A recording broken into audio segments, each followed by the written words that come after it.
ಕಾವೇರಿ ನೀರು ವಿಚಾರದಲ್ಲಿ ರಾಜ್ಯಕ್ಕೆ ಬಿಗ್ ಶಾಕ್. ಸುಪ್ರೀಂ ಕೋರ್ಟ್ನಲ್ಲೂ ಕರ್ನಾಟಕ ರಾಜ್ಯಕ್ಕೆ ಭಾರಿ ಹಿನ್ನಡೆಯಾಗಿದೆ. ಹೌದು, ಕಾವೇರಿ ವಿಚಾರದಲ್ಲಿ ಕರ್ನಾಟಕದ ಪರವಾಗಿ ಆದೇಶ ಅಥವಾ ತೀರ್ಪು ಬಂದ ಇತಿಹಾಸವೇ ಇಲ್ಲವೇನು ಅಂತಹ ಒಂದು ಪರಿಸ್ಥಿತಿಯನ್ನು ರಾಜ್ಯ ಎದುರಿಸ್ತಾ ಇದೆ. ಈಗ ನೋಡಿ, ಆದೇಶ ಬಂದಿತ್ತು 12,000 ಕ್ಯೂಸೆಕ್ಸ್ ನೀರನ್ನು ಹರಿಸಬೇಕು ಅಂತ ಹೇಳಿ. ಅತ್ತ ಕಡೆ ತಮಿಳುನಾಡು ಕೂಡ ಸುಪ್ರೀಂ ಮೊರೆ ಹೋಗಿತ್ತು. ಇತ್ತ ಕಡೆ ಕರ್ನಾಟಕದಿಂದ ಸದ್ಯದ ಪರಿಸ್ಥಿತಿ ಹೇಗಿದೆ ಅನ್ನೋದನ್ನು ಮನವರಿಕೆ ಮಾಡಿಕೊಡುವ ಎಲ್ಲ ಪ್ರಯತ್ನ ಆಗಿತ್ತು. ಆದರೆ ನೋಡಿ, ರಾಜ್ಯಕ್ಕೆ ಬಿಗ್ ಶಾಕ್. ಸುಪ್ರೀಂನಿಂದ ಬಿಗ್ ಶಾಕ್. CWMA ಆದೇಶವನ್ನು ಪಾಲಿಸಬೇಕು ಅಂತ ಸುಪ್ರೀಂ ಕೋರ್ಟ್ ಆದೇಶವನ್ನು ಕೊಟ್ಟಿದೆ. ಪ್ರತಿನಿತ್ಯ 12,000 ಕ್ಯೂಸೆಕ್ಸ್ ನೀರು ಹರಿಸುವುದಕ್ಕೆ ಸೂಚನೆಯನ್ನು ಕೊಟ್ಟಿದೆ. 15 ದಿನ 12,000 ಕ್ಯೂಸೆಕ್ಸ್ ನೀರನ್ನು ಹರಿಸುವುದಕ್ಕೆ ಸೂಚನೆಯನ್ನು ಕೊಟ್ಟಿದೆ. ವಾದ ಪ್ರತಿವಾದವನ್ನು ಆಲಿಸಿ ವಿಚಾರಣೆಯನ್ನು ಮುಂದೂಡಿದೆ ನ್ಯಾಯಾಲಯ. ವಿಚಾರಣೆಯನ್ನು 1 ವಾರ ನ್ಯಾಯಾಲಯ ಮುಂದೂಡಿದೆ. ಇನ್ನು ಕರ್ನಾಟಕದ ಪಾಲಿಕೆ ಭಗವಂತನ ಹತ್ರ ಪ್ರಾರ್ಥನೆ ಮಾಡೋದೊಂದೇ ಇರುವಂಥ ಮಾರ್ಗ. ವರುಣದೇವ, ಮಳೆಯನ್ನು ಸಕಾಲಕ್ಕೆ ಕರುಣಿಸು ಅಂತ. ಯಾಕಂದರೆ CWRC ಹೋಗಿ, CWMA ಹೋಗಿ, ಸುಪ್ರೀಂಗೆ ಹೋಗಿ ನೀರು ಹರಿಸಬೇಕು ಅಂದರೆ ನೀರು ಹರಿಸಬೇಕು. ಒಪ್ಪಂದ ಆಗಿದೆ, ಆ ಒಪ್ಪಂದದ ಪಾಲನೆಯನ್ನು ಮಾಡಬೇಕು. ಇಂಥ ಆದೇಶಗಳಷ್ಟೇ ಬರೋದಕ್ಕೆ ಸಾಧ್ಯ. ಕರ್ನಾಟಕದಲ್ಲಿ ಕುಡಿಯೋದಕ್ಕೆ ನೀರಿರಲಿ ಬಿಡಲಿ, ಇಲ್ಲಿನ ರೈತರು ಆತ್ಮಹತ್ಯೆ ಮಾಡಿಕೊಳ್ಳಿ ಬದುಕಿರಲಿ, ಸಾಲ ಮಾಡಲಿ ಮಾಡದೇ ಇರಲಿ, ಪರಿಸ್ಥಿತಿ ಏನು ಅಂದರೆ ಒಪ್ಪಂದದ ಪ್ರಕಾರ ನೀರು ಏನು ನೀವು ಕೊಡಬೇಕು ಅದನ್ನು ಕೊಟ್ಟು ಬಿಡಿ ಅನ್ನುವಂಥ ಆದೇಶ ಎಲ್ಲ ಕಡೆಯಿಂದ ಬರುತ್ತೆ. ಇನ್ನು ರಾಜ್ಯದಲ್ಲಿ ಕುಡಿಯೋ ನೀರಿಗೆ ತತ್ವಾರ ಇದೆ.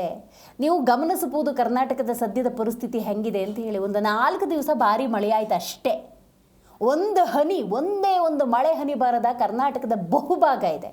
ಇಂಥ ಪರಿಸ್ಥಿತಿಯಲ್ಲಿ ಕಾವೇರಿ ಹೋರಾಟ ಆಗ್ತಾ ಇದೆ. ಸೆಟ್ಟದ್ದು ನಿಂತ್ಕೋಬೇಕಿಂತ ಸಂದರ್ಭದಲ್ಲಿ ರಾಜ್ಯದ ಮುಖ್ಯಮಂತ್ರಿಗಳು ಇದನ್ನು ಗಂಭೀರವಾಗಿ ಪರಿಗಣಿಸಿ ನೀರು ಬಿಡೋದಕ್ಕೆ ಯಾಕಾಗುವುದಿಲ್ಲ, ರಾಜ್ಯದ ಪ್ರತಿನಿಧಿಯಾಗಿ ಘನತೆವೆತ್ತ ಮುಖ್ಯಮಂತ್ರಿಯಾಗಿ ರಾಜ್ಯದ ಜನತೆಯ ಹಿತ ನನಗೆ ಮುಖ್ಯ ಅಂತ ಸರಿಯಾದಂಥ ನಿರ್ಧಾರವನ್ನು ಸಕಾಲಕ್ಕೆ ತಗೊಳ್ಬೇಕು. ಆದರೆ ಆ ನಿಟ್ಟಿನಲ್ಲಿ DK ಶಿವಕುಮಾರ್ ಅವರು ಯೋಚನೆ ಮಾಡ್ತಾರೆ. ಹಿಂದೆ ಬಂಗಾರಪ್ಪನವರಂಥ ಯೋಚನೆಗಳನ್ನು ಮಾಡಿದರು, ನಿರ್ಧಾರವನ್ನು ತೆಗೆದುಕೊಂಡಿದ್ದರು.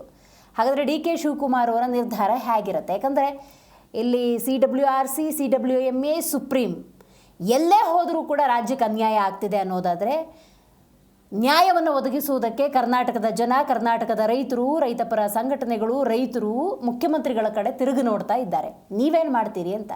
ಹಾಗಾದರೆ ಅವ್ರು ಏನು ಮಾಡೋದಕ್ಕೆ ಸಾಧ್ಯ? ಏನು ಮಾಡಬಲ್ಲರು? ಯಾಕಂದರೆ ಇದೇ ಸರ್ಕಾರದ ಮೇಲೆ, ಇದೇ DK ಶಿವಕುಮಾರ್ ಅವರ ಮೇಲೆ ಅಥವಾ ಹಿಂದಿನ ಯಾವುದೇ ಸರ್ಕಾರಗಳು ಬಂದಾಗಲೂ ಕೂಡ ಕದ್ದು ಮುಚ್ಚಿ ನೀರು ಬಿಟ್ಟಿರೋಂಥ ಉದಾಹರಣೆ ಇದ್ದಾಗ ಸುಪ್ರೀಂ ಆದೇಶದ ಪಾಲನೆ ಮಾಡಬೇಕು. ಯಾಕಂದರೆ ಅದು ನಾವು ಸುಪ್ರೀಂ ಆದೇಶವನ್ನು ಮೀರೋದಕ್ಕೂ ಆಗೋದಿಲ್ಲ. ಆದರೆ ರಾಜ್ಯದ ಹಿತವನ್ನು ಕಾಪಾಡುವಂಥ ದೃಷ್ಟಿಯಿಂದ, ರಾಜ್ಯದ ರೈತರ ಬದುಕನ್ನು ಸೃಷ್ಟಿ ಮಾಡೋ ದೃಷ್ಟಿಯಿಂದ, ಬಸವಳದು ಹೋಗಿರುವಂಥ ರೈತರಿಗೆ ನೀರು ಒದಗಿಸುವಂಥ ದೃಷ್ಟಿಯಿಂದ, ಕುಡಿಯೋದಕ್ಕೆ ಸಮಸ್ಯೆ ಇರೋ ಸಂದರ್ಭದಲ್ಲಿ ಕುಡಿಯೋ ನೀರನ್ನು ಒದಗಿಸುವ ದೃಷ್ಟಿಯಿಂದ ಮುಖ್ಯಮಂತ್ರಿಗಳ ತೀರ್ಮಾನ ಏನು? ಇಲ್ಲಿ ಹಲವಾರು ಪ್ರಶ್ನೆಗಳು ಉದ್ಭವಿಸುತ್ತೆ. ಯಾಕಂದರೆ ಇದು ಒಂದು ಸಲ ಅಲ್ಲ ಹಿಂಗಾಗ್ತಿರೋದು, ಹಲವಾರು ಬಾರಿ, ಹಲವಾರು ವರ್ಷಗಳಿಂದ ಇಂಥ ಪರಿಸ್ಥಿತಿ ಇರೋದರಿಂದಾಗಿ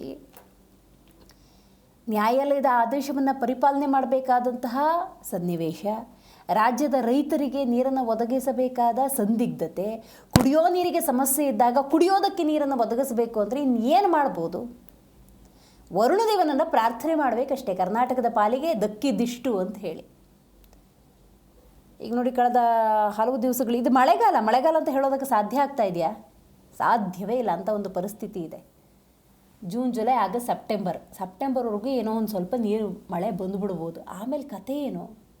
ಬಿಸಿಲು ಬಂತು ಅಂದರೆ ಹೇಳೋದಕ್ಕೂ ಆಗೋದಿಲ್ಲ. ಅಂಥ ಒಂದು ಪರಿಸ್ಥಿತಿ ನಿರ್ಮಾಣ ಆಗುತ್ತೆ.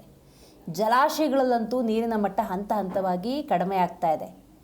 ಒಳಹರಿವು ಇಲ್ಲ, ಹೊರಹರಿವು ಬರೋದಕ್ಕೆ ಸಾಧ್ಯವೂ ಇಲ್ಲ ಅಂಥ ಒಂದು ಸನ್ನಿವೇಶ ಇದೆ. ನೀರಿನ ವಿಚಾರದಲ್ಲಿ ಕರ್ನಾಟಕಕ್ಕೆ ಪ್ರತಿ ಬಾರಿ ಆಗುವಂತಹ ಅನ್ಯಾಯ ಇದು.